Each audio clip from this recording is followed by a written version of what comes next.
മത്സരം തുടങ്ങുന്നതിന് തൊട്ടു മുൻപ് പ്രാർത്ഥിച്ചിട്ട് പോലും ആ കുട്ടി മത്സരത്തിൽ പരാജയപ്പെട്ടു.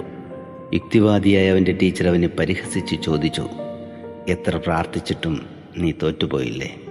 ഒട്ടും മടി കൂടാതെ അവൻ മറുപടി പറഞ്ഞു, ടീച്ചറെ, മത്സരത്തിൽ ജയിക്കാൻ വേണ്ടി മാത്രമല്ല ഞാൻ പ്രാർത്ഥിക്കുന്നത്, തോറ്റുപോകുമ്പോൾ തളരാതിരിക്കാൻ വേണ്ടി കൂടിയാണ്.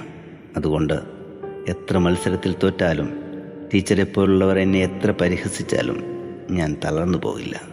പ്രിയരെ, കുഞ്ഞുനാൾ മുതൽ ജയിക്കണമെന്ന് മാത്രമാണ് സമൂഹം നമ്മെ പഠിപ്പിച്ചിട്ടുള്ളത്.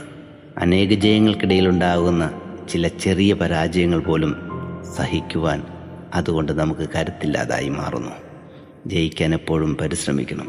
എന്നാൽ പരാജയങ്ങളുണ്ടാകുമ്പോൾ മദ്യപാനത്തിലേക്കോ നിരാശയിലേക്കോ ആത്മഹത്യയിലേക്കോ ഒക്കെ ആശ്രയിക്കാതെ ജീവിതത്തെ മുന്നോട്ട് കൊണ്ടുപോകാൻ നമ്മൾ പഠിക്കണം.